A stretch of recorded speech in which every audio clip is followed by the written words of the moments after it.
आप अपने CUT 2026 examination की प्रिपरेशन कर रहे हैं और आप चाहते हैं कि सोशियोलॉजी का सिलेबस क्या है, सोशियोलॉजी के एग्जामिनेशन में किस तरीके के क्वेश्चंस यहाँ पर सीयूटी एग्जामिनेशन में पूछे जाते हैं, काश मुझे ये पता चल जाता तो मेरी सीयूटी एग्जामिनेशन की प्रिपरेशन यहाँ पर बहुत आसान हो जाती।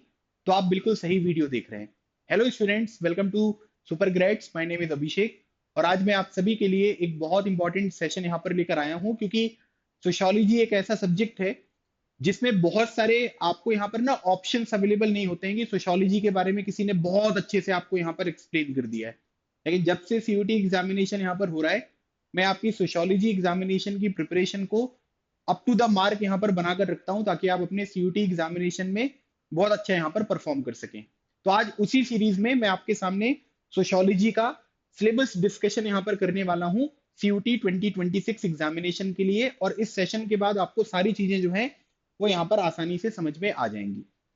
सबसे पहले अगर आप देखोगे तो सीयूटी एग्जामिनेशन का जो सिलेबस है ये क्लास 12th एनसीईआरटी के ऊपर बेस्ड है।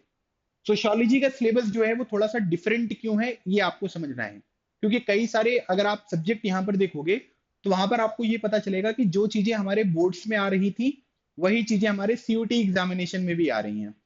लेकिन सोशियोलॉजी में थोड़ा सा डिफरेंस है, क्योंकि जो बोर्ड्स का रेशनलाइज सिलेबस आपको देखने को मिलेगा वो तो आपके सीयूटी एग्जामिनेशन में आ ही रहा है, लेकिन जिन चैप्टर्स को डिलीट कर दिया गया है वो चीज भी आपके सीयूटी एग्जामिनेशन में सोशियोलॉजी के डोमेन सब्जेक्ट में आपसे पूछी जाती है। और इसीलिए हमको ये पता होना जरूरी है कि किस पर्टिकुलर चैप्टर में किस किस तरीके के क्वेश्चन हैं जो एग्जामिनेशन में आपसे पूछे जा सकते हैं। अब क्लास 12th में अगर आप देखोगे तो दो बुक है। पहली बुक का नाम है इंडियन सोसाइटी और दूसरी बुक अगर आप देखोगे तो उसका नाम आपको देखने को मिलेगा change and development in Indian society. ये दो बुक्स हैं।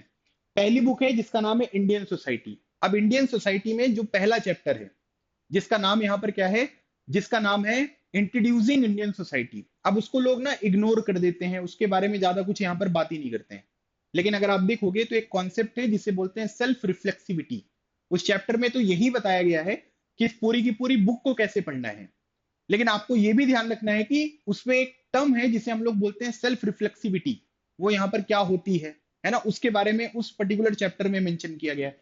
यहाँ पर अगर आप देखोगे तो आपको समझ में आ रहा है कि स्ट्रक्चर ऑफ इंडियन सोसाइटी का मतलब हुआ demographic structure of Indian society, जो उस बुक का सेकंड चैप्टर है। वहां से क्वेश्चन यहाँ पर आएंगे। लेकिन जो चैप्टर यहाँ पर ऑलरेडी डिलीटेड है सीबीएसई में, नॉन इवेल्यूटिव यहाँ पर वो चैप्टर है, वो उससे भी यहाँ पर क्वेश्चन आ चुका है कि सेल्फ रिफ्लेक्सिविटी का जो कॉन्सेप्ट होता है वो यहाँ पर क्या होता है।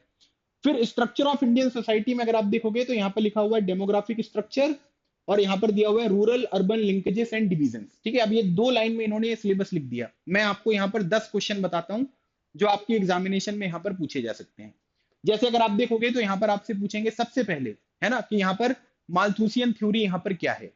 फिर आपसे पूछा जाएगा डेमोग्राफिक ट्रांजिशन थ्योरी यहाँ पर क्या है, बर्थ रेट क्या होता है, डेथ रेट क्या होता है, मैटरनल मोटिलिटी रेट क्या है, इन्फेंट मोटिलिटी रेट क्या है, फैमिली प्लानिंग प्रोग्राम जो है वो इंडिया में कब स्टार्ट किया गया, नेशनल हेल्थ पॉलिसी कब स्टार्ट करी गई, नेशनल हेल्थ पॉलिसी के जो टारगेट्स हैं उनको अचीव करने के ईयर्स यहाँ पर क्या है, ये पूछा जा सकता है। फिर इसके बाद अगर आप देखोगे तो रूरल अर्बन लिंकेजेस में अगर आप देखोगे तो यहाँ पर पूछ सकते हैं कि कितने परसेंटेज पॉपुलेशन है जो रूरल एरियाज में है, कितने परसेंटेज पॉपुलेशन है जो अर्बन एरियाज में है, सेक्स रेशियो यहाँ पर क्या है, कहां पर आपको चाइल्ड सेक्स रेशियो सबसे ज्यादा देखने को मिलेगा, कहां पर नॉर्मल सेक्स रेशियो सबसे ज्यादा आपको देखने को मिलेगा, ये भी चीजें आपसे पूछी जा सकती हैं। सोनोग्राम यहाँ पर क्या होता है, जो हमारे यहाँ पर आप ये मान लीजिए कि फीमेल फेटिसाइड यहाँ पर है, उसको कंट्रोल करने के लिए कौन सा लॉ हमने बनाया, उसे कब हमने स्ट्रेंथन यहाँ पर किया है, नेशनल फैमिली प्लानिंग जो प्रोग्राम आपको देखने को मिलेगा इमरजेंसी के टाइम पीरियड पर क्या हुआ था, और साथ ही साथ आपसे ये भी पूछा जा सकता है कि उसका नाम बदलकर जो है वो यहाँ पर क्या रखा गया। ये पूरा का पूरा चैप्टर है। मैंने तो आपको ये कुछ टॉपिक्स यहाँ पर बताए जहां से आपके एग्जामिनेशन में क्वेश्चन ऑलरेडी पूछे जा चुके हैं, और आगे अगर आप देखोगे तो इन्हीं टॉपिक से क्वेश्चन भी आएंगे और इससे रिलेटेड भी स्टेटमेंट वाइज भी क्वेश्चन यहाँ पर बनते हैं, तो उसके बारे में भी हम लोग यहाँ पर बात करेंगे। उसके बाद अगर आप यूनिट नंबर 2 देखोगे तो यहाँ पर बोला गया है social institution continuity and change. अब इसमें अगर आप एक चीज देखोगे ना तो यहाँ पर एक चीज देखने को मिल रही है जिसे बोलते हैं the market as a social institution. देखो, अगर हम लोग एक क्वेश्चन यहाँ पर देखें जो एग्जामिनेशन में आया है, उसमें आपके पास 4 ऑप्शन थे, उनमें से आपको ये चूज करना था कि इनमें से कौन सा एक सोशल इंस्टीट्यूशन का एग्जाम्पल हो सकता है। पहला ऑप्शन आपको देखने को मिलेगा, या पहला जो स्टेटमेंट देखने को मिलेगा उसमें फैमिली है, ट्राइब है, कास्ट है और मार्केट है। मार्केट भी एक सोशल इंस्टीट्यूशन है, जो कि आपको चैप्टर नंबर 4 में पढ़ाया गया है। ये चैप्टर अगर आप देखोगे तो ये सीबीएसई में डिलीटेड है, लेकिन आपके सीयूटी एग्जामिनेशन में यहाँ पर पूछा जाता है। तो सबसे पहले अगर हम लोग देखेंगे तो सोशल इंस्टीट्यूशंस यहाँ पर क्या है। अब कास्ट के बारे में अगर आप देखोगे तो कास्ट जो है वो किस ओरिजिन का वर्ड है ना। जैसे अगर आप देखोगे तो कास्ट जो है वो कास्टा से आया है, जो कि एक पोर्चुगीज वर्ड है, जिसका मतलब होता है प्योर ब्रीड। फिर कास्ट के फीचर्स आपको देखने को मिलेंगे, है ना। एंडोगेमी क्या होता है, एक्सोगेमी यहाँ पर क्या देखने को मिलेगा। फिर उसके बाद अगर आप देखोगे तो ट्राइबल सोसाइटी, हमारे देश में 2011 का सेंसस अगर हम देखें तो कितने परसेंटेज जो पॉपुलेशन है वो ट्राइबल पॉपुलेशन है, 8.6%। फिर उसके बाद ट्राइबल सोसाइटी का जो क्लासिफिकेशन यहाँ पर होता है एक्वायर्ड ट्रेड्स के बेसिस पे, परमानेंट ट्रेड्स के बेसिस पे, वो यहाँ पर किस तरीके से होगा। फिर उसके बाद अगर आप देखोगे तो रेशियल टर्म्स में ट्राइब्स का कैसे क्लासिफिकेशन होता है। फिर उसके बाद लैंग्वेज कौन कौन सी बोली जाती हैं, कौन कौन सी लैंग्वेजेस हैं जो केवल ट्राइब्स यहाँ पर बोलते हैं। कास्ट में अगर आप देखोगे तो कास्ट के जो रूल्स वगैरह आपको देखने को मिलेंगे, वर्णा सिस्टम आपको देखने को मिलेगा, अर्ली वैदिक पीरियड, लेटर वैदिक पीरियड, जो आपको वर्ण देखने को मिलते हैं उनके बारे में चीजें आपसे पूछी जा सकती हैं। फिर उसके बाद फैमिली एंड किनशिप में टाइप्स ऑफ फैमिली, जैसे मैट्री लोकल क्या होता है, पैट्री लोकल क्या होता है, मैट्रीलिनियल क्या होता है, पैट्रीलिनियल क्या होता है, मैट्रियार्की क्या होता है, पैट्रियार्की क्या होता है। ये सब चीजें फैमिली से रिलेटेड आपसे पूछ ली जाएंगी। तो हमको यहाँ पर क्या करना है कि ये थोड़ा सा यहाँ पर ध्यान रखना है। फिर अगर आप लोग देखोगे ना तो एक स्टेटमेंट है आईपी देसाई का फैमिली से रिलेटेड, जैसे हम लोग बोलते हैं ना ज्वाइंट फैमिली। तो ज्वाइंट फैमिली वगैरह अगर आप देखोगे ना तो इसका कोई इंडिजिनस वर्ड आपको देखने को नहीं मिलेगा। ये ज्वाइंट फैमिली का ही ट्रांसलेशन जो है वो अलग अलग लैंग्वेज में यहाँ पर यूज किया गया। ये स्टेटमेंट किसका है, आईपी देसाई का। तो ये चीजें आपको यहाँ पर सोशल इंस्टीट्यूशन वाले चैप्टर में देखने को मिलेगी। फिर मार्केट के बारे में अगर आप देखोगे तो मार्केट यहाँ पर, मार्केट के टाइप्स यहाँ पर कौन कौन से होते हैं। जैसे अगर आप देखोगे तो यहाँ पर क्या है कि पुराने टाइम पीरियड पर जो यहाँ पर क्या है कि नकरतर्स आपको देखने को मिलेंगे तमिलनाडु के, तो उनके ट्रेड सिस्टम के बारे में बात हो रही है, मारवाड़ीज के बारे में बात हो रही है। बंजारा कम्युनिटी जो है वो किस तरीके के प्रोडक्ट का जो है वो यहाँ पर ट्रेड वगैरह यहाँ पर करते थे।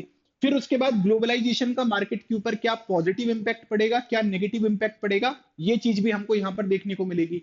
और मार्केट अगर आप देखेंगे ना तो यहाँ पर क्या हो रहा है कि केवल प्रोडक्ट जो है वो खरीदे और बेचे नहीं जा रहे हैं, है ना। इससे अगर आप देखोगे तो एक नई तरीके की जो सोशल स्ट्रक्चर है उसका भी इमरजेंस आपको देखने को मिलेगा, है ना। मतलब अगर मान लीजिए कि कोई काम यहाँ पर स्टार्ट किया गया है तो उस काम को करने के लिए एक स्पेशल कास्ट होगी, एक स्पेशल ग्रुप होगी जो उस काम को यहाँ पर कर रहे हैं, तो उसका क्या सिग्निफिकेंस आपको देखने को मिलेगा, ये चीज भी जो है वो आपसे यहाँ पर पूछी जा सकती है।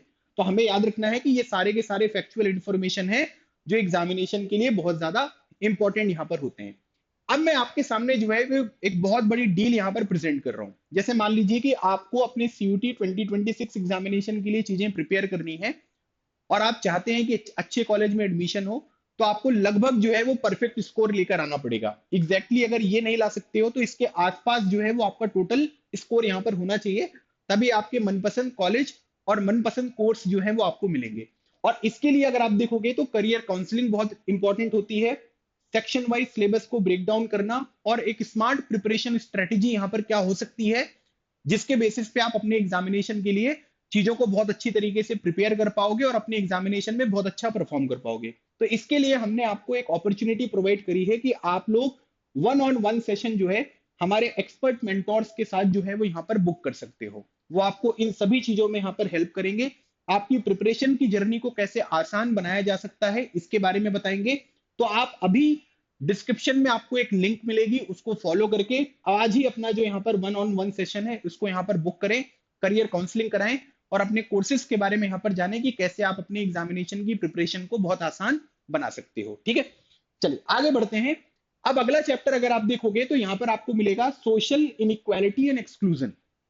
ठीक है, आपका ये चैप्टर नंबर 5 है जो कि इंडियन सोसाइटी वाली बुक में देखने को मिलेगा। अब इसमें अगर आप देखोगे ना तो यहाँ पर एक तो ये लिखा हुआ है प्रिजुडाइज, है ना। प्रिजुडाइज क्या होता है, डिस्क्रिमिनेशन क्या होता है, स्टीरियोटाइप क्या होते हैं, इनकी डेफिनेशन ही पूछ लेंगे। इनका अगर आप देखोगे तो इनकी जो कैरेक्टरिस्टिक्स है वही आपसे यहाँ पर पूछी जा सकती है।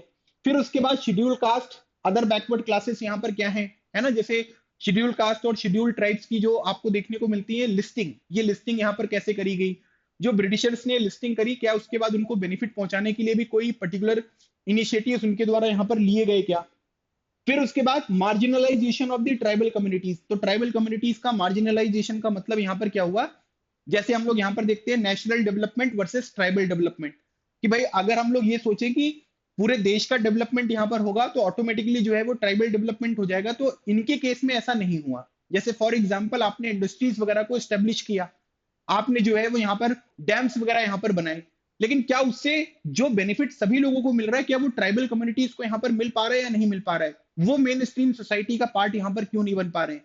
फिर इसमें आपको ना इंटीग्रेशन और आइसोलेशन की एक डिबेट यहाँ पर देखने को मिलेगी। तो इंटीग्रेशन और आइसोलेशनिस्ट की जो डिबेट है वो कौन सी डिकेड में आई, इंटीग्रेशनिस्ट यहाँ पर क्या बोलते हैं, आइसोलेशनिस्ट यहाँ पर क्या बोलते हैं, ये क्वेश्चन आपसे बन सकता है। तो फिर उसके बाद विमेन की इक्वालिटी के लिए स्ट्रगल आपको देखने को मिलेगी, और उसमें भी अगर आप देखोगे ना तो विमेन का अलग अलग टाइम पीरियड पर अलग अलग तरीके का मूवमेंट है। जैसे सती प्रैक्टिस के टाइम पर एक अलग तरीके की चीज थी, 1970s के टाइम पर एक अलग तरीके की चीज थी, और आज के टाइम पीरियड पर जो मूवमेंट है उसमें अगर आप देखोगे तो वो लोग यहाँ पर ये चाहते हैं कि भैया जिस जिस जगह पर वुमेन को यहाँ पर रोका गया है उस जगह पर भी जो है वो वुमेन की एंट्री यहाँ पर होनी चाहिए। जैसे डिफेंस फोर्सेस में आप देख सकते हैं वहां पर भी फीमेल्स की एंट्री यहाँ पर हो रही है। फिर उसके बाद अगर आप देखोगे तो रिलीजियस माइनॉरिटीज के लिए हमारे कॉन्स्टिट्यूशन में अलग अलग तरीके के प्रोविजंस यहाँ पर किए गए हैं, है ना। जैसे अगर आप देखोगे तो कम्युनलिज्म वगैरह वाली चीजें देखने को मिलती हैं, तो उनको हम लोग कैसे टैकल कर सकते हैं। फिर उसके बाद आर्टिकल नंबर 25 से 28 में यहाँ पर क्या चीजें मेंशन करी गई हैं, है ना, उसमें भी रिलीजन से रिलेटेड प्रोविजन है और माइनॉरिटीज को प्रोटेक्ट करने की बातें यहाँ पर बताई गई हैं। फिर उसके बाद डिफरेंट एबल या फिर जिन्हें हम लोग दिव्यांग कहते हैं, है ना, तो इनकी कैरेक्टरिस्टिक्स आपकी 4-5 पॉइंट दिए गए हैं। आपसे एग्जामिनेशन में पूछ लेंगे कि भाई जो दिव्यांग लोग हैं, डिफरेंटली एबल्ड हैं, उनके बारे में बताइए। उसके बाद अगर आप देखोगे तो यहाँ पर क्या है कि एलिसन की बुक आपको देखने को मिलेगी, है ना, उसमें जो इनविजिबल मैन आपको देखने को मिलते हैं, उन्होंने यहाँ पर क्या बात बोली है ना, कैसे उनके उसका जो प्रोटैगनिस्ट है उसको किसके साथ कंपेयर किया गया है, ये क्वेश्चन भी यहाँ पर बन सकते हैं। तो आपको ना ये थोड़ा सा ध्यान रखना है। और जो भी सोशल साइंटिस्ट आपको देखने को मिलेंगे जिन्होंने अलग अलग तरीके के एग्जाम्पल्स हमारे सामने प्रेजेंट किए हैं, वो क्वेश्चन भी जो है वो आपसे पेपर में पूछा जा सकता है। इसके बाद अगर आप देखोगे तो यहां पर बोला गया है कि the challenges of unity and diversity, है ना, आपकी बुक में जो चैप्टर का टाइटल है that is challenges of cultural diversity. अब इसमें देखो अलग अलग तरीके की चीजें, जैसे कम्युनलिज्म यहां पर क्या है, यहां से क्वेश्चन पूछेंगे कि कम्युनलिज्म से रिलेटेड ये स्टेटमेंट्स दिए गए हैं, कौन सा सही है कौन सा नहीं है। क्या हर एक कम्युनलिस्ट जो है वो यहाँ पर रिलीजियस डिवाउट पर्सन यहाँ पर होता है, डिवाउट पर्सन जो है वो कम्युनलिस्ट यहाँ पर आपको देखने को मिलेगा या नहीं मिलेगा। ब्रिटिशर्स की डिवाइड एंड रूल पॉलिसी का क्या इंपैक्ट इंडियन सोसाइटी के ऊपर यहाँ पर पड़ा। रीजनलिज्म यहाँ पर क्या होता है, रीजनलिज्म में अगर आप देखोगे तो यहाँ पर क्या है कि डिप्राइवेशन जो है वो एक बहुत बड़ी कंडीशन होती है, मतलब कि हमारे आसपास के जो लोग हैं उनकी कंडीशन हमसे अच्छी होनी चाहिए और हमारी कंडीशन जो है वो खराब होनी चाहिए, तब यहाँ पर रीजनलिज्म की फीलिंग आपको इमर्ज होती हुई दिखाई देगी। नॉर्थ ईस्ट का एग्जाम्पल हम लोग यहाँ पर कंसीडर कर सकते हैं। कास्टिज्म यहाँ पर क्या है, पेट्रियार्की यहाँ पर क्या है, इनके फीचर्स, मतलब मेनली अगर आप देखोगे ना तो इसमें फीचर्स दिए जाते हैं। और सोशियोलॉजी में ना प्रैक्टिकल्स यहाँ पर पूछे जाते हैं। प्रैक्टिकल्स का मतलब है कि आपको एक सिनेरियो यहाँ पर दे दिया जाएगा और आपको कॉन्सेप्ट यहाँ पर दे देते हैं कि भाई ये बताओ कि ये किस कॉन्सेप्ट के साथ यहाँ पर रिलेटेड है। तो अगर आपकी थ्योरी यहाँ पर स्ट्रांग है तो उस तरीके के क्वेश्चंस को आप यहाँ पर सॉल्व कर पाओगे।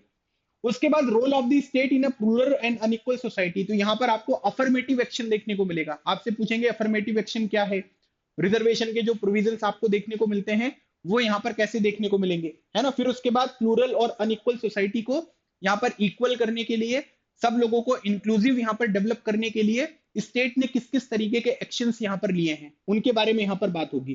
देन व्हाट वी शेयर का मतलब यहाँ पर क्या हो रहा है कि हमको ये बताना है कि जो नॉर्मल हम सभी लोग आपको देखने को मिलेंगे जो मेन स्ट्रीम सोसाइटी का पार्ट है और जो मार्जिनलाइज लोग आपको यहाँ पर देखने को मिलते हैं, उनको डेवलप करने के लिए, उनकी प्रोग्रेस के लिए जो है वो हम यहाँ पर क्या काम करेंगे।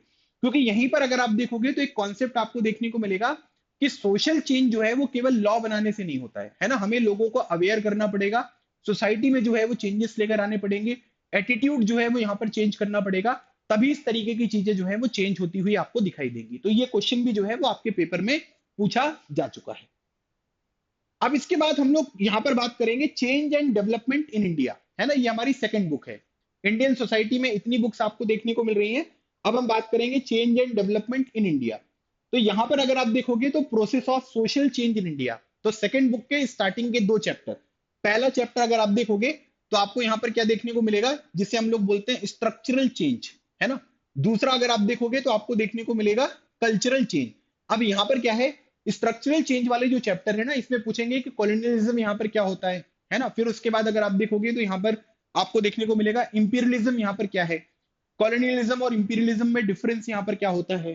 फिर इंडस्ट्रियलाइजेशन यहाँ पर क्या है, इंडस्ट्रियलाइजेशन की प्रोसेस सबसे पहले कहां पर स्टार्ट हुई, ब्रिटेन में जो इंडस्ट्रियलाइजेशन स्टार्ट हुआ वो इंडिया से किस तरीके से डिफरेंट था। डी इंडस्ट्रियलाइजेशन आपको क्या देखने को मिलेगा, कौन कौन से पर्टिकुलर सिटीज हैं, कौन कौन से पर्टिकुलर आपको विलेजेस देखने को मिलेंगे जहां पर इंडस्ट्रियलाइजेशन का नेगेटिव इंपैक्ट यहां पर पड़ा, उसके एग्जांपल्स आपसे पूछे जा सकते हैं। अर्बनाइजेशन के बारे में बात हो रही है, एक क्वेश्चन यहां पर आता है कि क्या इंडस्ट्रियलाइजेशन और अर्बनाइजेशन ऐसा मैंडेटरी है क्या कि हमेशा आपको साथ में देखने को मिले, तो नहीं है ना। हो भी सकता है कि अर्बनाइजेशन हो भी सकता है कि नहीं हो। अर्बनाइजेशन में यहाँ पर क्या प्रॉब्लम है, फिर यहीं से अगर आप देखोगे तो एक क्वेश्चन आपसे पूछा जाता है स्मार्ट सिटी मिशन के बारे में, है ना। उसके बारे में ज्यादा चीजें जो है वो यहाँ पर बताई नहीं गई हैं, लेकिन आपको स्मार्ट सिटी मिशन के बारे में पता होना चाहिए। मैं अपने स्टूडेंट्स को अमृत स्कीम के बारे में भी जो है वो यहाँ पर पढ़ाता हूँ, है ना। तो ये सब चीजें इन्हीं से रिलेटेड आपको देखने को मिलती हैं। तो ये पर्टिकुलर कॉन्सेप्ट भी आपके एकदम क्लियर होने चाहिए। इसके बाद अगर आप देखोगे तो अगला जो चैप्टर है दैट इज कल्चरल चेंज। तो कल्चरल चेंज में अगर आप देखोगे तो मॉडर्नाइजेशन क्या होता है, वेस्टर्नाइजेशन क्या होता है, संस्कृताइजेशन यहाँ पर क्या होता है, ये तो डेफिनेशन ही है। अब कई सारे लोगों को तो यही नहीं पता होता कि इन सब में डिफरेंस यहाँ पर क्या है। और उसके बाद अगर आप देखोगे तो सेकुलराइजेशन, सेकुलराइजेशन में अगर आप देखोगे तो जो इंडियन कॉन्टेक्स्ट में सेकुलरिज्म की डेफिनेशन है और जो वेस्टर्न कॉन्टेक्स्ट में आपको देखने को मिलेगी, उनमें क्या डिफरेंसेस हैं जो आपको देखने को मिल रहे हैं। फिर इसके बाद अगर आप देखोगे तो मॉडर्नाइजेशन में एम.एन. श्रीनिवास जी ने यहाँ पर क्या डेफिनेशन दी है, वेस्टर्नाइजेशन जो है वो मॉडर्नाइजेशन से कैसे डिफरेंट है, इसमें यहाँ पर क्या कॉन्सेप्ट आपको देखने को मिलेगा। जैसे मान लीजिए कि कोई पर्टिकुलर सोसाइटी है जो यहाँ पर मॉडर्न हो रही है, तो क्या वहां पर डेमोक्रेटिक नॉर्म्स जो है वो ऑटोमेटिकली यहाँ पर आ जाएंगे क्या, ये स्टेटमेंट सही है या गलत है, ये भी पेपर में पूछा जा सकता है। संस्कृताइजेशन जो टर्म आपको देखने को मिलेगा ये किसने दिया, डोमिनेंट कास्ट जो टर्म है वो किसने दिया, एम.एन. श्रीनिवास जी ने यहाँ पर जो डोमिनेंट कास्ट के बारे में बताया है, उनकी लोकेशन आपसे पूछ सकते हैं कि डोमिनेंट कास्ट कहां कहां पर लोकेटेड है, और उनको आप यहां पर मैचिंग करके दिखाओ।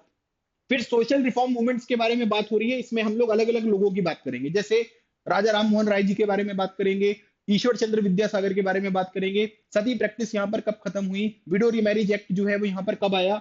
फिर इसके बाद अगर आप देखोगे तो मुस्लिम सोसाइटी में जो रिफॉर्म्स के लिए सर सैयद अहमद खान ने काम किया है उनके बारे में बात करेंगे। फिर उसके बाद बेगम रुकिया सखावत हुसैन, ताराबाई शिंदे, इनकी बुक्स के बारे में, इनकी बुक्स की थीम यहाँ पर क्या है ये भी पेपर में पूछी गई है। ठीक है, तो ये सब चीजें हमको इन दोनों चैप्टर्स में कवर करना है। इसके बाद वाला जो चैप्टर है ना, कॉन्स्टिट्यूशन एंड सोशल चेंज, ये आपके बोर्ड्स के सिलेबस में नहीं है, मतलब ये डिलीटेड चैप्टर है जो आपको पढ़ना है। अब इसमें अगर आप देखोगे तो यहाँ पर क्या है कि कॉन्स्टिट्यूशन में क्या प्रोविजन है, क्योंकि हमारी सोसाइटी में जितने भी लॉज आपको देखने को मिलेंगे they are derived from constitution. तो कॉन्स्टिट्यूशन मतलब आप ये मान लीजिए कि सारे लॉ सारे रूल्स का जो है वो यहाँ पर सोर्स आपको देखने को मिलेगा। अब यहाँ पर बोला गया है कि कॉन्स्टिट्यूशन से कैसे सोशल, जैसे अनटचेबिलिटी, आर्टिकल 17 में मेंशन कर दिया गया है कि भैया अनटचेबिलिटी जो है वो नहीं होनी चाहिए। SC/ST एक्ट के बारे में बात यहाँ पर आपको देखने को मिलेगी। तो कॉन्स्टिट्यूशनल प्रोविजन के थ्रू ही तो वो एक्ट यहाँ पर बने हैं, वो यहाँ से आपसे पूछा जा सकता है। पार्टीज का मतलब क्या होता है, डेफिनेशन बताओ। प्रेशर ग्रुप्स यहाँ पर क्या होते हैं, डेमोक्रेटिक पॉलिटिक्स यहाँ पर क्या होती है। अब ये छोटे छोटे से टर्म्स हैं, इनको अगर हम लोग डिफाइन करने के लिए जाएं, अभी मैं आपसे बोलूं कि पार्टी को डिफाइन करो, डेफिनेशन बताओ, उसके फीचर्स बताओ 3, प्रेशर ग्रुप को डिफाइन करो, उसके 3 फीचर्स यहाँ पर बताओ, तो वो आपको थोड़ा सा हो सकता है कि आप थोड़ा पढ़ लो उसके बारे में तो आप आंसर कर पाओ। लेकिन एकदम से अगर आप सुनोगे तो आपको लगेगा कि नहीं। और वैसे भी अगर आप देखोगे तो ये चैप्टर आप साल भर तो पढ़ने नहीं वाले हो, है ना, लास्ट में ही पढ़ोगे, लेकिन ये आपके सिलेबस में दिया गया है। फिर उसके बाद पंचायती राज 73rd 74th constitutional amendment act के बारे में बात करना है। पंचायती राज इंस्टीट्यूशन का स्ट्रक्चर आपको कैसे देखने को मिलेगा, क्या क्या ड्यूटीज देखने को मिलेंगी। हम लोग यहाँ पर 11th शेड्यूल और 12th शेड्यूल के बारे में यहाँ पर पढ़ते हैं, कब चेंजेस किए गए, बेसिक यहाँ पर एम क्या है, डिसेंट्रलाइजेशन क्या होता है, पार्टिसिपेटरी डेमोक्रेसी यहाँ पर क्या होता है, वो सब चीजें करना है। और उसके थ्रू यहाँ पर क्या है कि जब हम सोशल ट्रांसफॉर्मेशन लेकर आना चाहते हैं तो चैलेंजेस क्या देखने को मिलेंगे। मतलब आज के टाइम पीरियड पर मान लीजिए कि किसी सोसाइटी में कोई चीज जो है वो पहले से ही यहाँ पर प्रेजेंट है, तो उसको अगर आपको रिजॉल्व करना है तो उसमें भी अलग अलग तरीके के चैलेंजेस होते हैं, तो उनमें भी ये प्रॉब्लम्स जो है वो निकल कर आ सकती हैं, तो उनके बारे में हमको इस चैप्टर में पढ़ना है। इसके बाद अगर आप देखोगे तो social change and the economy, अगले जो 4th नंबर का चैप्टर और 5th नंबर का चैप्टर मिलेगा उसमें change and development in agriculture society, और दूसरा मिलेगा change and development in industrial society. तो हमको ये चीजें ध्यान रखनी है। तो अब इसमें अगर आप देखोगे तो यहाँ पर ये लैंड रिफॉर्म्स हैं। इंडिपेंडेंस के बाद 3 तरीके के लैंड रिफॉर्म्स किए गए। परमानेंट सेटलमेंट क्या होता है ना। फिर उसके बाद अगर आप देखोगे तो सीलिंग एक्ट यहाँ पर क्या है, सीलिंग एक्ट में लूप होल्स यहाँ पर आपको क्या देखने को मिलेंगे, टेनेंट्स को कैसे सिक्योरिटी प्रोवाइड करने की कोशिश करी गई, सबसे जो यहाँ पर ये लैंड रिफॉर्म से सबसे ज्यादा सक्सेसफुल कौन से स्टेट्स में देखने को मिलेंगे, ये सक्सेसफुल यहाँ पर क्यों नहीं हो पाए बाकी के स्टेट्स में, है ना, ये सब चीजें पूछी जा सकती हैं। ग्रीन रिवॉल्यूशन, तो ग्रीन रिवॉल्यूशन किसने शुरू किया, मेनली किन एरियाज के ऊपर फोकस किया गया, इससे के क्या पॉजिटिव है क्या नेगेटिव है, सेकंड ग्रीन रिवॉल्यूशन आपको क्या देखने को मिलेगा, ये सब चीजें हम लोग यहाँ पर पढ़ेंगे। फिर इसके बाद एग्रेरियन सोसाइटी, मतलब रूरल एरियाज में 68% जो पॉपुलेशन है वो आज भी यहाँ पर रह रही है, उनका काम क्या है, उनका काम अगर आप देखोगे तो एग्रीकल्चर, लेकिन एग्रीकल्चर के अलावा भी बहुत सारी एक्टिविटीज में आज के लोग यहाँ पर इन्वॉल्व हैं, तो उसके बारे में यहाँ पर बात होगी। फिर उसके बाद प्लान इंडस्ट्रियलाइजेशन, मतलब इंडिपेंडेंस के बाद पंडित जवाहरलाल नेहरू जी ने 5 ईयर प्लान की मदद से हमने कोशिश करी कि हम लोग हैवी इंडस्ट्रीज वगैरह का जो है वो डेवलपमेंट करें। तो इनिशियल फीचर्स क्या है, बड़े बड़े डैम्स बनाने हैं, है ना। फिर उसके बाद अगर आप देखोगे तो इंडस्ट्रीज को स्टेब्लिश यहाँ पर करना है। फिर लिबरलाइजेशन यहाँ पर क्या होता है, कई लोगों को लगता है कि लिबरलाइजेशन, प्राइवेटाइजेशन और ग्लोबलाइजेशन एक ही चीज है, इनमें डिफरेंस बताओ। तो लिबरलाइजेशन की पॉलिसीज से क्या बेनिफिट होगा, डिसइन्वेस्टमेंट यहाँ पर क्या होता है, एक ये भी क्वेश्चन यहाँ पर आता है, ठीक है। फिर उसके बाद अगर आप देखोगे तो क्लास स्ट्रक्चर में कैसे चेंजेस यहाँ पर होंगे, है ना, क्लास स्ट्रक्चर में कैसे चेंज होंगे कि भाई जब अर्बन एरियाज में आप जाओगे वहां पर नई जॉब्स मिलेगी, लोग काम करने के लिए जाएंगे, मिडिल क्लास फैमिली का इमरजेंस यहाँ पर आपको देखने को मिलेगा, एजुकेशन यहाँ पर मिलेगी, है ना, तो वो लोग क्वेश्चन करेंगे, उससे भी आपको बहुत सारे चेंजेस जो हैं वो देखने को मिलते हैं। इंडस्ट्रियलाइजेशन के पॉजिटिव पॉइंट्स, नेगेटिव पॉइंट्स, इनसे रिलेटेड क्वेश्चन यहाँ पर आएंगे, कोई फेमस स्टेटमेंट्स यहाँ पर होते हैं तो वो भी चीजें आपसे पूछी जाती हैं। उसके बाद अगले दो चैप्टर आपको देखने को मिलेंगे ना, मास मीडिया कम्युनिकेशन और ग्लोबलाइजेशन एंड सोशल चेंज। ये मीडिया एंड सोशल चेंज का मतलब वही है, अगले जो दो चैप्टर हैं वो एक है ग्लोबलाइजेशन एंड सोशल चेंज और एक मिलेगा मास मीडिया कम्युनिकेशन। अब ये मास मीडिया कम्युनिकेशन ये छोटा सा यहाँ पर लिख दिया, केवल टाइटल ही लिखा है, लेकिन इसमें रेडियो के बारे में पूछेंगे, टेलीविजन के बारे में पूछेंगे, आपसे पूछेंगे हम लोग, रामायण, महाभारत, ये सब जो सीरियल्स वगैरह यहाँ पर शुरू किए गए वो यहाँ पर क्या है, रेडियो ट्रांजिस्टर में क्या डिफरेंस होता है, ट्रांजिस्टर रिवॉल्यूशन यहाँ पर कब आया। फिर न्यूज़पेपर के बारे में आपसे पूछेंगे, कौन सा न्यूज़पेपर स्टार्ट किया गया, जैसे आपसे पूछा गया है कि भैया अमृत बाजार पत्रिका जो है वो कौन सी लैंग्वेज में है। फिर उसके बाद अगर आप देखोगे तो और भी बहुत सारे, जैसे संवाद कौमुदी है ना। फिर उसके बाद राजा राम मोहन राय ने जो यहाँ पर प्रेस यहाँ पर शुरू किया था, उसमें नेशनलिज्म वाली फीलिंग आपको देखने को मिलेगी, वो सब चीजें मास मीडिया कम्युनिकेशन में आ सकती हैं। फिर इसके बाद अगर आप देखोगे तो यहाँ पर मोबाइल फोन वगैरह के जो रिवॉल्यूशन यहाँ पर हुए, है ना, आज के टाइम पीरियड पर सबसे ज्यादा कस्टमर्स आपको कहाँ पर देखने को मिलेंगे, कौन कौन से चेंजेस यहाँ पर हुए, पीसीओ का डेवलपमेंट यहाँ पर कैसे हुआ, ये सब चीजें आपको देखने को मिलती है मास मीडिया कम्युनिकेशन में। फिर ग्लोबलाइजेशन है, ग्लोबलाइजेशन के अलग अलग डायमेंशन हमको पढ़नी है। ग्लोबलाइजेशन होता क्या है, ये मल्टी डायमेंशनल कॉन्सेप्ट है, इसका पॉलिटिकल इंपैक्ट क्या है, कल्चरल इंपैक्ट क्या है, सोशल इंपैक्ट आपको क्या देखने को मिलेगा, ग्लोबलाइजेशन में जो हमारी इंडस्ट्रीज है उनको बेनिफिट कैसे हुआ, बाकी लोगों को नुकसान कैसे हुआ, वर्ल्ड ट्रेड ऑर्गेनाइजेशन के क्या रूल्स आपको देखने को मिलेंगे, सब्सिडीज यहाँ पर क्या देखने को मिलती हैं, फार्मर्स की जो सब्सिडीज को कम करना है या जो मिनिमम सपोर्ट प्राइस होता है, ये सब कॉन्सेप्ट आपको क्या देखने को मिलेंगे, और ग्लोबलाइजेशन से सोशल चेंज कैसे हुआ, है ना, मतलब जो आइडियाज है वो हमारे देश में भी यहाँ पर आए। और उसके बाद अगर आप देखोगे तो कल्चर जो है वो यहाँ पर उनका होमोजेनाइजेशन भी हुआ और हेट्रोजेनाइजेशन भी हुआ, उनमें भी वेरिएशंस आपको देखने को मिलेंगे। वो सब चीजें हमको ग्लोबलाइजेशन वाले चैप्टर में यहाँ पर पढ़नी है। और इसके बाद आइडियाज वगैरह का फ्लो यहाँ पर कैसे होगा, किस तरीके से होगा, इसके बारे में भी जो है वो हमको ध्यान रखना है।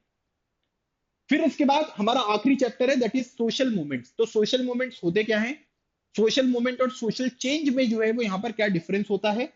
फिर कास्ट बेस्ड मूवमेंट, मतलब वर्कर्स के मूवमेंट जो है और जो पीजेंट्स के मूवमेंट आपको देखने को मिलेंगे। तेभागा मूवमेंट हो गया, इंडिगो रिवॉल्ट यहाँ पर हो गया, ये कौन से एरिया में हुए, इनका पर्टिकुलर पर्पस आपको क्या देखने को मिलेगा, ये सब चीजें बताई गई। फिर उसके बाद दलित मूवमेंट के बारे में यहाँ पर बात करी गई है ना, जैसे आगरा में जो जाटो मूवमेंट आपको देखने को मिलेगा। फिर उसके बाद सेल्फ रिस्पेक्ट मूवमेंट जो आपको देखने को मिलेगा साउथ इंडिया में, ये सब चीजें हैं। बैकवर्ड कास्ट मूवमेंट के बारे में बात करेंगे, मंडल कमीशन के बारे में बात करेंगे, और अपर कास्ट के रिस्पॉन्सेस के बारे में भी हमको पढ़ना है। मतलब जो सोसाइटी के साथ डिस्क्रिमिनेशन यहाँ पर हो रहा था, तो ऐसा नहीं था कि अपर कास्ट जो है वो यहाँ पर उसको, है ना, कुछ कर ही नहीं रही थी, वो लोग भी यहाँ पर रिटेलिएट कर रहे थे कि नहीं इनके साथ यहाँ पर गलत हो रहा है, हमें इनका सपोर्ट करना पड़ेगा, उनके बारे में हम बात करेंगे। दलित लिटरेचर की इंपॉर्टेंस यहाँ पर क्या है उसके बारे में हमको देखना है। फिर उसके बाद इंडिपेंडेंट इंडिया में वुमेन के मूवमेंट, डाउरी के अगेंस्ट में, है ना। फिर उसके बाद मीडिया में जो उनका प्रेजेंस है उसके लिए। फिर उसके बाद पॉलिटिक्स वगैरह में कैसे उनके रिप्रेजेंटेशन को बढ़ाना है, ये चीजें भी हमको यहाँ पर देखनी है। फिर ट्राइबल मूवमेंट के बारे में हम लोग देखेंगे, इसमें नॉर्थ ईस्ट का मूवमेंट है और झारखंड का मूवमेंट है ना, जो मुंडा रिवॉल्ट आपको देखने को मिलेगा, उसके बारे में हमको पढ़ना है। फिर इन्वायरमेंट रिलेटेड मूवमेंट्स में अगर आप देखोगे तो इनकी कैरेक्टरिस्टिक्स यहाँ पर पूछी जा सकती है, और मेनली अगर आप देखोगे तो उत्तराखंड में, ठीक है, उत्तराखंड का जो एक रीजन आपको देखने को मिलेगा, वहां पर क्या था, वहां पर जिसमें हग करने वाला एक है ना, पेड़ों को हग करने वाला एक मूवमेंट आपको देखने को मिलेगा, उस मूवमेंट के बारे में पढ़ना है। कमेंट सेक्शन में बताइएगा ये जो पेड़ों को हग करने वाला मूवमेंट मैंने बताया है, ये मैं किस मूवमेंट की बात कर रहा हूँ, और उससे रिलेटेड जो यहाँ पर लीडर्स आपको देखने को मिलेंगे वो कौन से हैं, है ना, आखिर वो मूवमेंट शुरू क्यों हुआ, उनकी प्रॉब्लम्स क्या थी, वो किस तरीके के सॉल्यूशन की डिमांड यहाँ पर कर रहे थे, ये सब चीजें पढ़नी है हमको। फिर ग्रीन और रेड इफेक्ट जो आपको इन मूवमेंट्स में देखने को मिलता है, इनका मीनिंग क्या होता है। ये केवल इन्वायरमेंट से रिलेटेड मूवमेंट नहीं है, इसके बाद इन्होंने और भी अलग अलग तरीके की जो प्रॉब्लम सोसाइटीज में आपको देखने को मिलती थी, उनके खिलाफ भी जो है वो यहाँ पर आवाज उठाई। तो ये सारे मूवमेंट जो है वो क्या है। फिर जो न्यू सोशल मूवमेंट होते हैं, ओल्ड सोशल मूवमेंट होते हैं, उनमें डिफरेंस क्या है।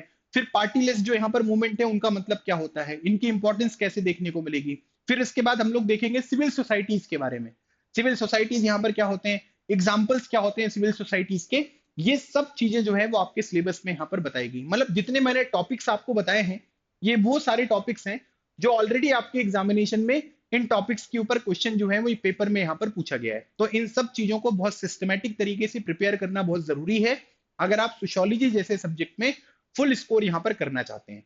और इसीलिए मैं एक बार फिर से आपके सामने एक बहुत बेटर जो है वो डील यहाँ पर प्रेजेंट कर रहा हूँ कि आप लोग career counselling, section wise syllabus breakdown और स्मार्ट प्रिपरेशन स्ट्रेटेजी को जो है वो एक बार यहाँ पर समझ लीजिए, और अपना एक वन ऑन वन सेशन जो है हमारे एक्सपर्ट मेंटोर्स के साथ जरूर जो है वो यहाँ पर शेड्यूल करें, ताकि आपको इंपॉर्टेंस यहाँ पर पता चले, आपको एक रास्ता यहाँ पर पता चले कि आपको किस तरीके से किस डायरेक्शन में जो है वो यहाँ पर प्रिपेयर करना है। क्योंकि इवेंचुअली आप इस स्कोर के जितना पास यहाँ पर होंगे, उतने आपके अच्छे कॉलेज और अच्छे कोर्स के मिलने की जो प्रोबेबिलिटी है वो यहाँ पर इंक्रीज होती हुई आपको दिखाई देगी। तो वेट क्या कर रहे हो, डिस्क्रिप्शन में आपको लिंक मिलेगी, आप उसको नेविगेट करें और आज ही अपना वन ऑन वन सेशन जो है वो यहाँ पर शेड्यूल करें, ताकि आपकी प्रिपरेशन की जर्नी में पहला स्टेप आप आज ही यहाँ पर ले पाए। तो ये था आज का हमारा डिस्कशन, जिसमें मैंने सोशियोलॉजी का पूरा सिलेबस आपके सामने डिकोड किया, बहुत सारी चीजें मैंने आपको बताई हैं। कोई डाउट होता है तो कमेंट सेक्शन में मेंशन करिएगा। अगले सेशन में एक नए टॉपिक के साथ मैं आपसे फिर मिलूंगा, तब तक keep smiling and keep preparing, लगे रहो एग्जाम क्लियर करो। थैंक यू सो मच, जय हिंद।